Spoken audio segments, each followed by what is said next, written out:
Halo teman-teman, selamat datang di channel kami Suci Nasir. Kembali lagi dengan saya, Dr. Suci Ariyanti. Teman-teman, pernah nggak dengar istilah-istilah tentang corona? Seperti OTG, ODP, PDP, atau terkonfirmasi. Kadang kan kita mendengar-dengar berita angka ODP di negara ini, di kota ini sekitar berapa puluh ribu.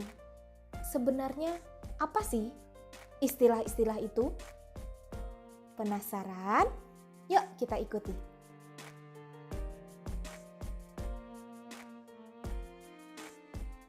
Pertama, OTG, orang tanpa gejala. Jadi, orang yang sehat-sehat pun itu tetap beresiko dia bisa COVID. Dia bisa kita masukkan dalam OTG. Orang OTG itu adalah orang yang ada riwayat keluar kota atau keluar negeri yang zona merah. Zona merah di sini pandemi corona gitu ya. Jadi dia riwayat ke sana dalam waktu kurang dari 2 minggu.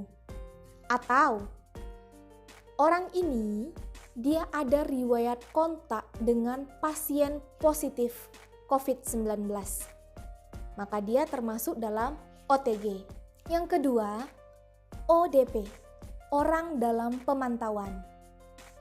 Di sini kita katakan dia orang dalam pemantauan itu jika dia ada riwayat dari luar negeri atau luar kota yang pandemi dalam 2 minggu terakhir, ditambah ada salah satu gejala dari ISPA, yaitu ada demam atau batuk atau pilek atau nyeri tenggorokan atau sesak nafas. Atau satu lagi dikatakan dia orang dalam pemantauan jika dia ada gejala yaitu batuk atau pilek atau nyeri tenggorokan atau sesak dan dia ada kontak sebelumnya dengan orang yang terkonfirmasi positif corona. Pasien atau orang yang dikatakan ODP ini dia harus mengisolasi dirinya sendiri di rumah selama minimal 14 hari. Dan tentunya dia tetap harus melapor. Kalau ada gejala dia lapor, kalian boleh ke vaskes terdekat, mau klinik, mau puskesmas, nanti akan ditelusuri lebih lanjut oleh puskesmas masing-masing. Yang ketiga, PDP, pasien dalam pengawasan. Jadi kalau ada pasien PDP itu dilakukan pengawasannya di rumah sakit. Jadi dia ini adalah suspek atau terduga corona. Seperti apa kriterianya? Pertama, kalau dia ada riwayat ke luar negeri atau keluar kota yang pandemi corona ditambah gejala demam lebih dari 38 derajat Celcius dan juga disertai ada gangguan ISPA seperti batuk, pilek atau nyeri tenggorokan atau sesak nafas. Itu kriterianya yang satu. Kriteria yang keduanya, dia ada riwayat kontak dengan pasien yang positif corona ditambah gejala demam. Kalau demam saja dia dengan riwayat kontak itu sudah PDP. Atau yang ketiga, kriteria 2, 3. Kriteria ketiga, kalau ada pasien dengan sesak hebat, infeksi saluran nafas yang berat tanpa diketahui penyebab yang lain, bisa dimasukkan ke PDP. Jadi kalau ada kita atau teman-teman yang punya gejala seperti ini, langsung ke vaskesnya. Kalau seperti ini, langsung bawa ke rumah sakit. Yang keempat, terkonfirmasi positif corona.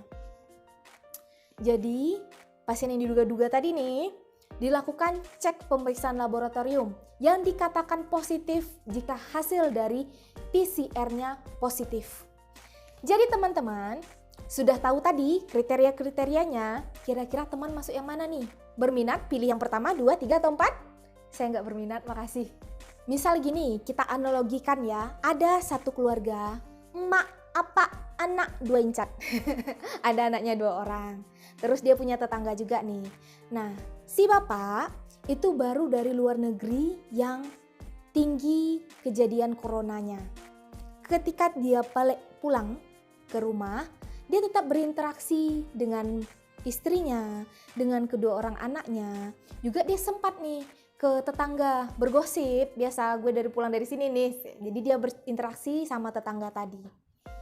Ternyata kurang dari 2 minggu si bapak demam. Bapak demam, batuk pilek, sesak nafas hebat. Dibawa ke rumah sakit. Dilakukan pemeriksaan, ternyata dari PCR dia positif. Maka si bapak yang ada riwayat PCR positif gejala ISPA itu dikatakan kasus terkonfirmasi. Bagaimana yang di sekitarnya tadi? Ketika diperiksa lagi, jadi kan kalau ada yang positif ini pasti dari pemerintah, dari puskesmas atau dari instansi kesehatan yang lain itu akan datang untuk mencek wilayah sekitarnya. Jadi dilihat, ini kira-kira ya, ternyata si ibu itu dia ada demam, terus batuk pilek juga, ada sesak nafas. Nah, kita tahu tadi kalau dia ada kontak sama si bapak yang positif, ada kontak dengan pasien yang positif, ditambah gejala demam aja, itu sudah masuk PDP. Jadi si ibu itu adalah pasien PDP, dilakukan pengawasan ke rumah sakit. Terus ternyata si anaknya ini dia tidak ada demam, tidak ada batuk, tidak ada pilek, nyeri tenggorokan, tidak ada sesak. Tapi kita tahu tadi dia kemarin bapaknya pulang dari luar negeri tetap interaksi, makan sama-sama, nonton film sama-sama.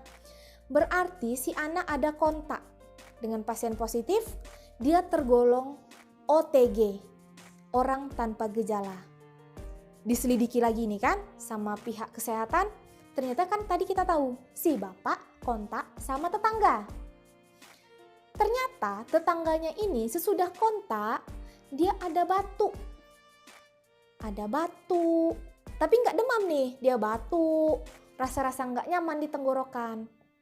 Kita tahu tadi kriterianya, kalau dia ada riwayat kontak dengan positif, tapi ada gejala seperti batuk atau pilek atau nyeri tenggorokan, itu termasuk dalam ODP. Berarti si tetangga itu berstatus ODP. Tetap dia harus melapor ke puskesmas atau IGD, tetap terdata dalam negara sebagai ODP. Oke teman-teman, itu tadi penjelasan dari kami. Semoga dapat bermanfaat bagi teman-teman semua. Kalau ada yang mau ditanyakan, silahkan tulis kritik saran di bawah ya. Jangan lupa sekali lagi like, share, komen, dan subscribe. Bye-bye teman-teman.